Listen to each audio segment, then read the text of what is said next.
स्वागत है आपका मेरे चैनल वैकेंसी अपडेट में। आज हम बात करने वाले हैं हाई कोर्ट बिलासपुर की तरफ से निकलने वाली एक और बड़ी वैकेंसी, जिसमें डिस्ट्रिक्ट जज एंट्री लेवल एग्जामिनेशन के बारे में बात किया गया है।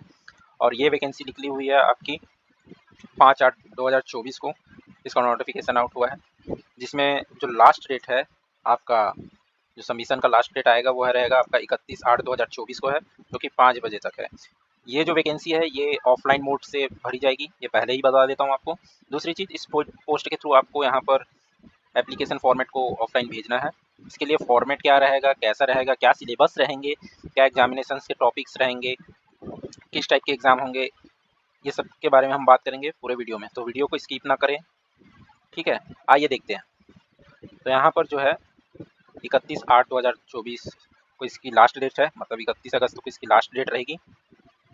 इसमें जो वैकेंसी है वो अनरिजर्व्ड के लिए है 30, शेड्यूल्ड एससी के लिए है, शेड्यूल्ड कास्ट के लिए 2, और शेड्यूल्ड ट्राइब्स के लिए भी हैं 2, और ओबीसी के लिए भी 2 है। टोटल 36 वैकेंसी यहाँ पर निकाली गई है।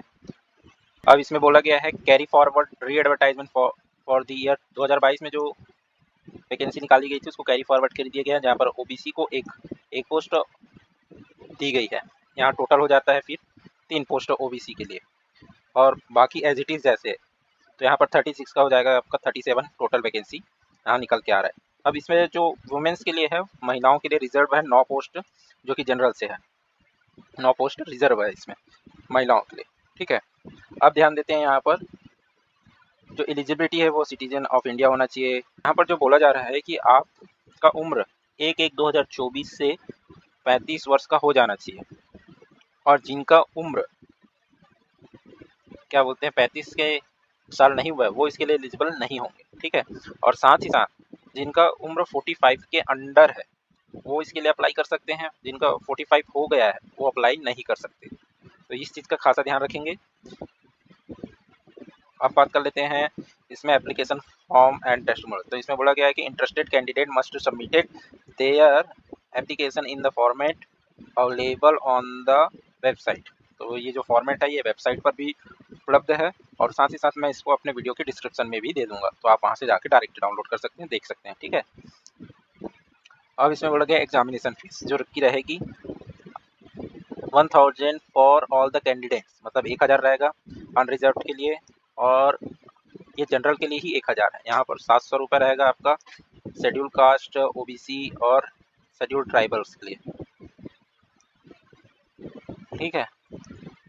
तो 700 रुपये ओबीसी एससी एसटी के लिए, और 1000 रहेगा आपका जनरल कैटेगरी के लिए। अब इसमें एक इंपॉर्टेंट पॉइंट ये बोली गई है कि examination fees is not to be deposit only in the form of challan with SBI branches. यहाँ पर जो एसबीआई के ब्रांचेस है, मतलब चलान के थ्रू आपको यहाँ पर पेमेंट करनी है, ठीक है। तो ये बोल रहे हैं कि SBI branches through core banking network all over India, therefore original copy of challan must be attached to application. आपको अपना चलान का ओरिजिनल कॉपी अटैच करना है अपने एप्लीकेशन में, ठीक है। और challan form available along with application form on our website.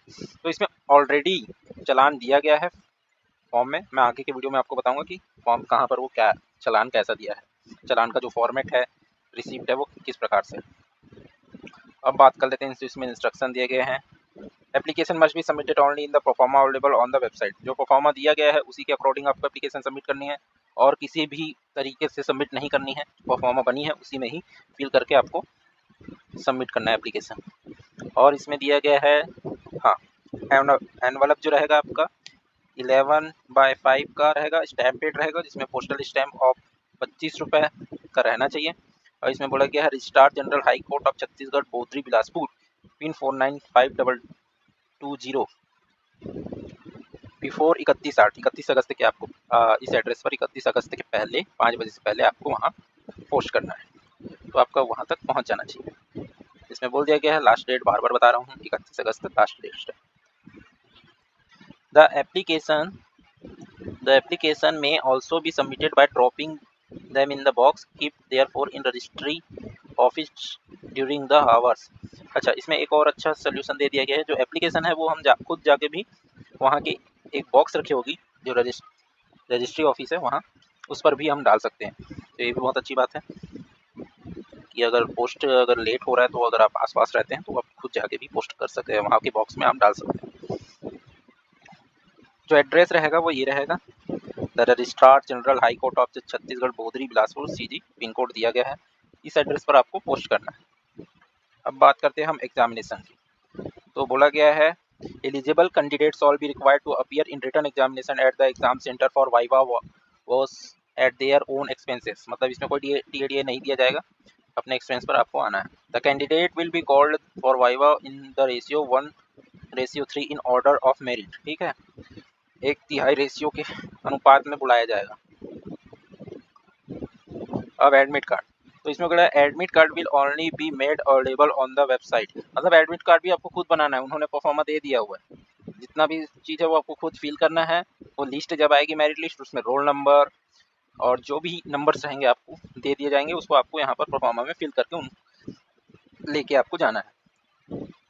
अब बात कर लेते हैं इसमें सिलेबस क्या क्या आएगा, क्या आपको पढ़ाई करनी है इस चीज़ के बारे में, क्योंकि ये डिस्ट्रिक्ट जज एंट्री लेवल एग्जामिनेशन है, तो उस हिसाब से यहाँ पर पढ़ाई जो सिलेबस जो दिया गया है वो ये है। सबसे पहला पेपर जो होगा, यहाँ पर 2 पेपर होंगे, और जो पहला पेपर रहेगा वो लॉ से रिलेटेड रहेगा, जिसमें लॉ के जो टॉपिक हैं, the code of civil procedure 1908, the Bharatiya Sakshya Adhiniyam, the limitation act 1963, the Chhattisgarh rent control act 2011, ये सब टॉपिक्स पढ़ने हैं जो कि रहेंगे आपके मैक्सिमम 25 मार्क्स के, ठीक है, 25 मार्क्स से इसमें से आएंगे।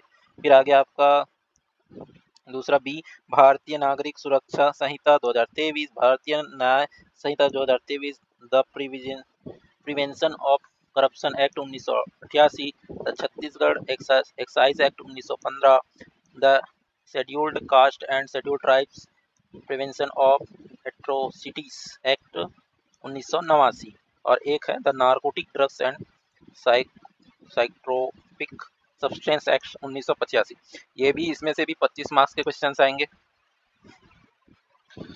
और तीसरा जो टॉपिक है उसमें दिया गया है the transfer of property act 1882, the Indian contract act 1872, the specific relief act 1963, the Indian forest act 1927, the wild life protection act 1972, the environment protection 1986, तो इसमें से भी 25 मार्क्स के क्वेश्चंस आएंगे।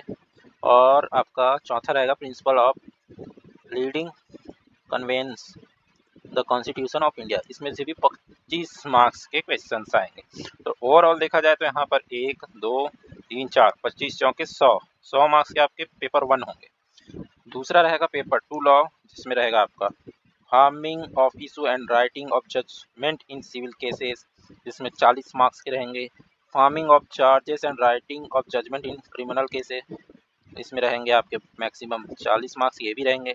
अब आ जाता है translation, English to Hindi 10 marks, Hindi to English 10 marks, total 20 marks, 40 40 80 80 और ये 20 100, तो ये हो गया दोनों को मिला के 200 के। अब थर्ड है आपका जो पेपर रहेगा वो है वाइवा, वाइवा जो कि ऑलरेडी 20 मार्क्स का रहेगा, ठीक है, तो टोटल है यहाँ पर 220 मार्क्स के एग्जाम हो रहे हैं, 100 ये 100 यहाँ पर और ये 20, तो टोटल 220 मार्क्स का एग्जाम होगा। अब बात कर लेते हैं एप्लीकेशन परफॉर्मा की, जो कि मैं बोल रहा था कि इसमें सभी चीज़ें दी हुई हैं। जो एप्लीकेशन परफॉर्मा वो इस टाइप से रहेगा, इसको कैसे फिलअप करना है, क्या फिलअप करना है, वो मैं बता दूंगा अपने वीडियो पे। अगर आप किसी को दिक्कत हो तो इससे रिलेटेड अगर आपको वीडियो चाहिए कि एप्लीकेशन कैसे भरे, क्या फिल करे, क्या नहीं करे, तो इसका जो भी आपको रिक्वायरमेंट रहेगा वो मेरे कमेंट में बता दीजिएगा कि इससे रिलेटेड एक वीडियो बना दीजिए कि हम इसको फिल कर सकें, तो मैं इसके लिए एक वीडियो बना दूंगा आपको, ठीक है। तो यहाँ पर जैसे कि बोला गया application for the post of district entry level exam, ठीक है, एप्लीकेशन फॉर्म दे दिया गया है।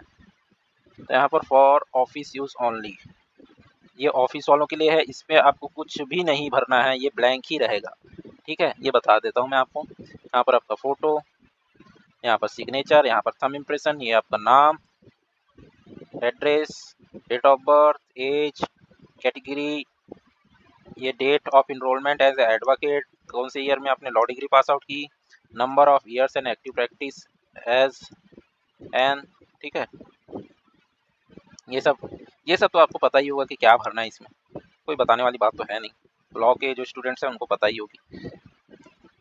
अब बात कर लेते हैं, यहाँ पर बड़ा डिटेल एग्जामिनेशन फीस जो चालान आप पटाएंगे उसके बारे में पूछा गया यहाँ पर, और कहाँ से क्या पढ़े हैं ये सब चीज़ें यहाँ पर भरनी है। यहाँ पर बोला है फोटोग्राफ स्टेपलर, यहाँ पर अपना फोटोग्राफ स्टेपल करना है। अब ये बोल रहा है इनक्लोजर, तो यहाँ पर आप जहाँ जहाँ इनक्लोजर किए हैं वहाँ का डिटेल्स आपको यहाँ पर पूरे में देना है। ठीक है, ये पूरा डिटेल्स यहाँ पर भरना है। अब ये चीज़ बोलते हैं ये कंपनी द एप्लीकेशन, ये मस्ट है, ये करना ही है। तो यहाँ पर आपका नाम, डेट, जहाँ बार काउंसिल जहाँ प्रैक्टिस किए हैं वहाँ का प्लेस, डेट और सील साइन होना ही चाहिए आपके पास। ठीक है, ये बोला गया the candidate must furnish experience certificate in above proforma ensure that date of month year issues must legibly mentioned by the issuing authority. ठीक, ये कुछ इंस्ट्रक्शंस दिए गए हैं, इन्हीं के अकॉर्डिंग आपको परफॉर्मा भरनी है। ठीक है, ये चीज़ का ध्यान रखें। और जो भी आप पासपोर्ट साइज फोटो भरेंगे वो अभी का अप टू डेट प्रेजेंट का होना चाहिए, ना कि पास्ट का। ये रहेगा आपका साइट जहाँ पर सभी चीज़ों के बारे में बताया गया है, इसका लिंक मैं डिस्क्रिप्शन में दे ही दूंगा, आप वहाँ से भी जाकर डाउनलोड कर ही सकते हैं। अब आ जाते हैं आपका जो आइडेंटिटी सीट, मतलब कि जो एडमिट कार्ड ही नहीं, आइडेंटिटी सीट मतलब कि यहाँ पर बोला है एग्जामिनेशन सेंटर के बारे में और रोल नंबर के बारे में। हाँ, ये एडमिट कार्ड की ही बात कर रहा है। तो यहाँ पर बोल दिया गया इसका डेट ऑलरेडी फिक्स है एग्जाम का, 10/11/2024 संडे को इसका एग्जाम होना है, ये तय है। जो पेपर 1 रहेगा वो 8 बजे से 11 बजे, पेपर 2 रहेगा आपका 2 बजे से 5 बजे तक, ये पूरा मेंशन कर दिया गया है। तो जो भी कैंडिडेट्स का लिस्ट में जो शॉर्ट लिस्ट या मेरिट लिस्ट जो नाम आएगा वहाँ पर रोल नंबर दिया रहेगा, एग्जामिनेशन सेंटर दिया रहेगा, वो चीज़ें आपको यहाँ पर फिल करनी है। ये सभी चीज़ें आपको खुद स्वयं फिल करनी है। ठीक है, अब आ जाते हैं चलान के बारे में। तो बोला था ना मैंने कि चलान यहाँ पर उसका परफॉर्मा दिया हुआ है, तो ये आपको प्रिंट निकलवा लेना है। प्रिंट निकलवाने के जैसे कि आप एसबीआई से करवा रहे हैं तो ये फर्स्ट कॉपी एसबीआई बैंक में जाएगी, वो एसबीआई बैंक का ही चलान लेंगे, वहाँ पर स्पेसिफिकली लिख दिया गया है। तो यहाँ पर जो फर्स्ट कॉपी रहेगा वो एसबीआई को जाएगा, सेकेंड कॉपी आपके पास रहेगी और थर्ड कॉपी जो है आपको स्टेपल करके हाई कोर्ट वाले जो एप्लीकेशन पर है, जो अपना एप्लीकेशन है वहाँ पर अटैच कर देना। ठीक है, तो यहाँ पर आपको बोला गया है, ये तो ऑलरेडी इन्होंने लिख दिया है, यहाँ पर आप अपना नाम, ब्रांच, कोड, डेट, कैटेगरी, ये सब चीज़ सिलेक्ट करेंगे। ठीक है, उम्मीद है दोस्तों आपको वीडियो पसंद आई होगी और ऐसे ही वैकेंसी से रिलेटेड जानकारी पाने के लिए आप हमारे चैनल के साथ बने रहें वैकेंसी अपडेट से। Thank you for watching.